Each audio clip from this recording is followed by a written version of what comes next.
starts right now. A new home for the holidays. Meet one of the people fortunate enough to get this gift and how Habitat for Humanity worked hard to make it happen. A West Side family is one member short after that person was shot and killed where the suspect is now. But first, we have new video tonight of the SAPD police chief and FBI investigators speaking to the Islamic community about the latest on the search to find 3-year-old Lina Keel. This as we enter day 5 of that search. With a translator on hand, officials left nothing on the table. The night team's John Paul Barajas gives us a closer look. Ready? No. It's all hands on deck to find little Lina Keel, who was last seen at the Villas del Cabo apartment complex on Monday. New video of her just now being released. And today, San Antonio police and the FBI met with the Islamic Center of San Antonio to let them know they're doing everything they can to find Lina. And this will hopefully give you an indication of how much we care about you and your community. There's about 15 different organizations that assisted us with this search. Chief William McManus went on to say so far they've searched just under 300 apartments, some more than once. They brought in search dogs as well as 70 cadets who are still in training to search fields and the surrounding areas, gotten surveillance video from nearby businesses, as well as requested the FBI's assistance. We brought in our child abduction response deployment team, and we also brought in our behavioral analysis unit. And although there is a child abduction team working the case, SAPD investigators say they're still treating this just as a missing persons case because they have no suspects at this time. And Lina was last seen wearing a black jacket, a red dress, and black shoes. If you know anything that might lead to her whereabouts, you might be eligible for a cash reward. The Islamic Center of San Antonio has raised up to $100,000, and Crime Stoppers is offering up to $50,000. At Public Safety Headquarters, John Paul Barajas, KSAT 12 News. Thank you, John Paul, and the community coming together to show their support for the family, holding out hope that Lina is found safe. Interfaith vigil happened outside St. Francis Episcopal Church. Started with a candle lighting that represents unity. And our baby is missing.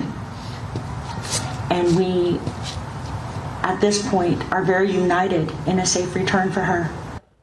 Groups of people, all from different places, backgrounds, and faiths, showed up to the vigil. Lina's father making an appearance and speaking through a translator. A close family friend says the family is overwhelmed by the support. All of our community is very thankful and very heartfelt by this your efforts and your support for us. Once again, call any information, anything at all, into SAPD at 210-207-7660. And new tonight, a 1-year-old baby is in serious condition in a hospital along with 2 others after a 2-vehicle crash on the west side. Happened just after 8:30 near 38th Street in Amiras Place. San Antonio police say an SUV ran a stop sign, resulting in that driver hitting a pickup truck. That truck had 2 adults and a baby inside. They were all taken to University Hospital for various injuries.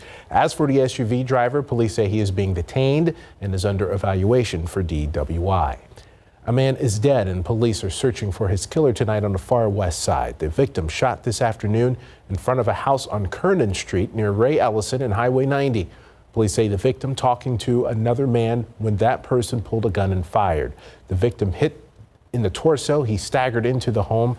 Police say neighbors tried to do CPR on the victim until EMS arrived. Crews worked to save the man, but he died. Witnesses tell police they saw the shooter leave the scene in a silver car. That victim has not been identified. Tonight, San Antonio police sifting through surveillance video in hopes of finding the suspect accused of stealing an SUV with a child still inside. This all happening outside a Pinata store near Culebra and Grissom Roads. SAPD says the parents left the child in the SUV while going inside for a moment. And during that time, the suspect hopped in and drove off. Police were able to locate the SUV in a matter of hours. Since then, the child has been reunited with the family. Take a look at your screen now. San Antonio police need help finding a 61-year-old man who disappeared. This is Mark Damian Espejo. He was last seen yesterday in the downtown area near West Cypress Street. Police say he was wearing a red collared short sleeve shirt, blue jeans, and sneakers. He's described as 5'11" with gray hair and brown eyes. He has a medical condition that requires a physician's care, and he could be in danger. Anyone with information is asked to call SAPD at 210-207-7660. And it is Christmas Eve, but the Omicron variant is threatening to upend holiday plans. The U.S. is now averaging more than 1,200 new deaths per day, with daily new cases averaging 176,000. Already, several major airlines have canceled hundreds of flights due to limited staff availability and COVID sick calls, as well as weather concerns. However, that is having very little impact here in San Antonio, with only a handful of flights being canceled. But there is some good news tonight. New studies out of the UK suggest patients who test positive for Omicron may be up to 70% less likely to be hospitalized, though public health experts say more data is needed. Texas school districts found a way to tame what seemed like an overwhelming wave of COVID-19 cases at the beginning of the school year. It was a challenge as mandates and requirements divided communities. The 19's Patty Santos tells us how Texas schools managed to get a handle on those rising infections then and what it could mean now. If the school says we're going to wear masks, we're going to wear masks. The beginning of the 2021 school year kicked off with passionate conversations and sometimes rowdy debates over how to keep COVID out of schools. How do we get children back into the classroom safely as possible? How do we keep their families safe? In the end, the majority of districts across the state strongly encourage mask wearing on campuses.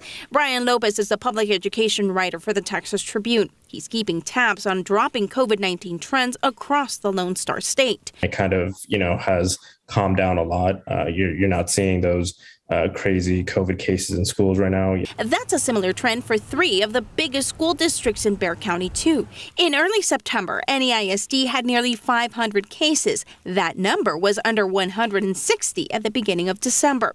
Here's a closer look at the end-of-year positive totals. SAISD, which had a mask mandate despite the governor's orders, reported 3,101 total staff and student positive totals. NISD had 3,396, and NEISD led the 3 with 3,785 positive totals. Even though we don't have any mandates in place, I think schools are doing a big job of making sure you're pushing the safety protocols and you're pushing the vaccine. And those are the 2 best tools that they have right now. Lopez says it's up to school districts if they apply the lessons learned into the new semester. We're in a state right now where we could kind of navigate this pandemic. We know what works, what doesn't. Patty Santos, KSAT 12 News. Yeah, we had a very warm day today, and that was pretty impressive because it started off completely cloudy, but we were able to warm up as soon as we saw the sun in the afternoon. And tomorrow, Christmas Day, we're going to do it all over again, but even a couple of degrees warmer with a high in the 80s. Similar story on Sunday as we close out Christmas weekend forecast. You see Santa waving there on the screen? Hey, he's in North America. I'm going to be tracking him coming up and give you the full forecast in just a few minutes. Santa's in North America. The kids need to go to bed. Anyway, from sea to signing she to even overseas, people are already celebrating the Christmas holiday. We'll show you some of the traditions from around the world.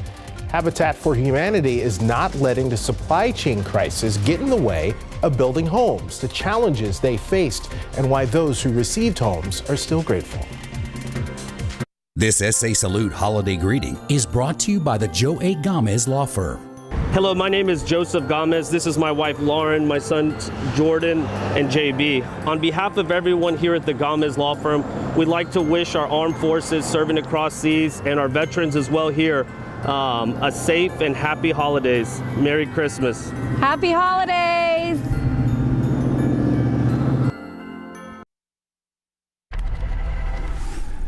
Despite supply chain challenges and inflation, Habitat for Humanity has been able to help 51 low-income families become first-time homeowners just in time for Christmas. The Night Team's Jean-Paul Baraja spoke to one mother who now has a place to call home. It's probably one of the greatest gifts that for my family, for myself, and we're just looking forward to spending the holidays here. Maria Diaz is a single mother who has bounced around from apartment to apartment with her son.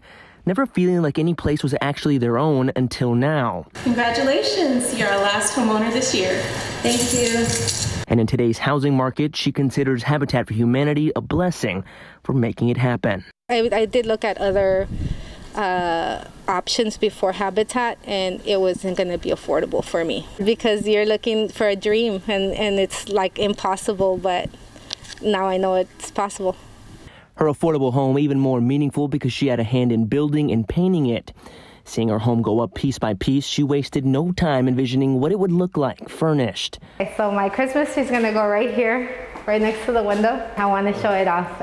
Some of her favorite things, the spacious master bedroom, and... Have you had your own restroom before, or you and your son had to share? Yeah, we had to share every apartment. Diaz's home is the last to be built this year by Habitat for Humanity, but will have roughly 200 more affordable homes coming to her neighborhood in the years to come.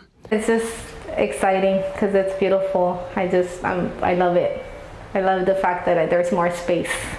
John Paul Barajas, KSAT 12 News. And if you want to apply for a home or to be a volunteer for Habitat for Humanity, just head to our website, ksat.com. Before opening presents, either tonight or in the morning, many are keeping up other Christmas traditions like heading to Mass.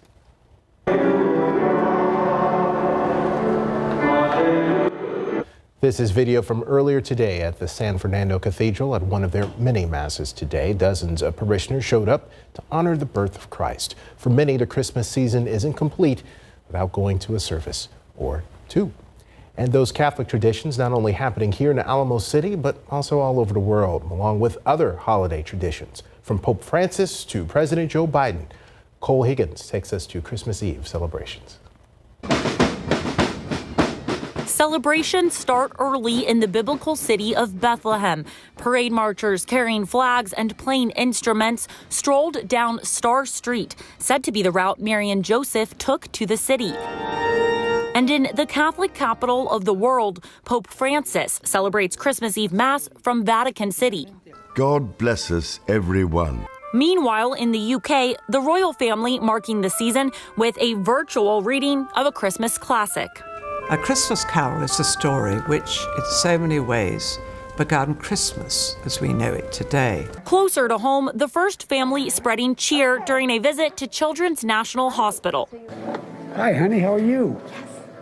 And checking in with the NORAD team, tracking Santa Claus's every move. I tell you what, you've got a lot done so far. Santa's really moving, man. In Cedar Rapids, Iowa, signs of hope. After nearly 2 months in a hospital, including a stint in the ICU and on a ventilator, COVID patient Samantha Morris can finally go home. The young mother overjoyed to spend Christmas with her family. I cried. There were a lot of tears, happy tears, relief. The holiday season bringing light at the end of another difficult year. The message to share with Americans celebrating Christmas. Keep the faith. I'm Cole Higgins reporting. Taking a look at live cam over San Antonio near the airport. Many people heading out, traveling. You know, we're glad you're here with us. You're glad you're celebrating Christmas with us. But for a lot of people, it doesn't really feel Christmassy, Sarah. Welcome to San Antonio, everyone. We are potentially going to have our second or third warmest Christmas ever in San Antonio's history. So, yeah.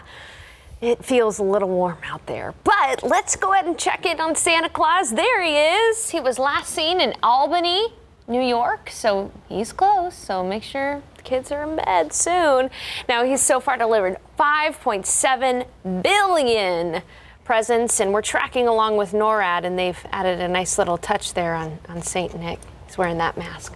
All right, let's go ahead and take a look at how the day scoped out today. We got up to 77 degrees in San Antonio, which is well above the average of 63, 64 degrees. Now, you'll notice, though, that areas around San Antonio were much warmer. 83 in Del Rio, 85 in Getula, even up in New Braunfels, 80 degrees. The reason for that, clouds stuck around the metro area a lot longer than they did to the south or even to the west. And we're going to continue that pattern of clouds and fog in the morning that slowly erode around 35 tomorrow, Christmas Day. Even outside right now, there's a bit of a haze on the horizon already as clouds are increasing as we speak. It's 67 degrees. Those temperatures are awfully close to the dew points. And we had some fog west of San Antonio. Visibility is down to 7 miles already in Kerrville. But take a look at what happens to the futurecast visibility. In the overnight hours, we're going to see fog redevelop.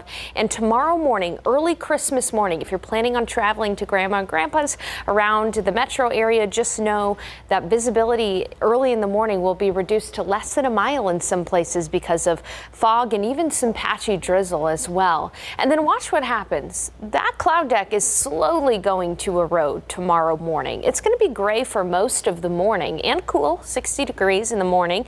And then that cloud deck will slowly erode around 35. So it's going to stay fairly cloudy in San Antonio until the afternoon. It'll get sunny in the afternoon around San Antonio, but notice how earlier in the day it'll be sunny elsewhere around San Antonio. So what does that mean? It means that high temperatures outside of San Antonio are going to be even warmer. 84 for the high in Kerrville, 86 in Rock Springs, near 90 degrees in Del Rio, and near 90 down in Laredo. It's still going to be very warm in the afternoon around San Antonio, low 80s. And again, if we can get to 81 for our high temperature, that will be the third warmest Christmas ever in San Antonio's history. All right, so what's happening across the nation? Well, folks across the West are getting their white Christmas, especially across parts of the Rockies and the northern Rockies. But here, we're dealing with the heat because of this ridge of high pressure. You can actually see in the upper levels here how that high pressure system is sending all of the weather up and over south central Texas. And traveling across the country tomorrow, again, snowfall across the Rockies, but it's just going to be warm and quiet across the state of Texas tomorrow. And on Sunday, Boxing Day as well, with more snow and frigid temperatures in the northern tier. Elsewhere by Monday, as many folks start to hit the roads and hit the skies, again, quiet across Texas and snowy across the northern and western tier of the U.S. Christmas Day will start off with fog and drizzle, 60 degrees as your opening presents. Right around noon, it'll be 70. That's when we'll see skies clear, 81 in the afternoon, mostly sunny and warm in the afternoon. We'll do it again on Sunday and on Monday and on Tuesday and on Wednesday. We are going to have a very uniform forecast as we close out 2021. You know, it can always be worse. So we'll deal with the warm Christmas and the warm New Year's. And a festive Greg Simmons is here tonight, and the Sooners are in town. Yeah, they're the first team to arrive for the Valero Alamo Bowl, where they'll take on Oregon this year. When we come back here, what is it like to have Bob Stoops as your interim head coach, the legend himself arriving in the Alamo City? We'll visit with him. And also when we come back, Dak's answer to, how would you call it? Not upset, but a concerned Amari Cooper. There you go. Coming up.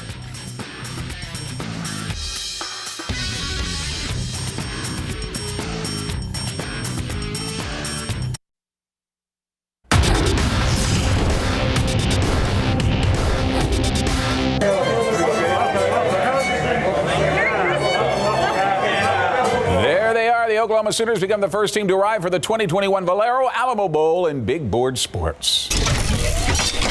The Oklahoma Sooners arrived at their downtown headquarters at 3:30 on Christmas Eve to prepare for their first ever appearance in the Valero Alamo Bowl against the Oregon Ducks. It's the first time the major annual sporting event in San Antonio has hosted two 10-win teams, with OU ranked number 14 in the country and Oregon ranked number 15. And look who's leading the Sooners in San Antonio, Bob Stoops, who came out of retirement as an interim head coach after his successor, Lincoln Riley, left OU to take over at USC.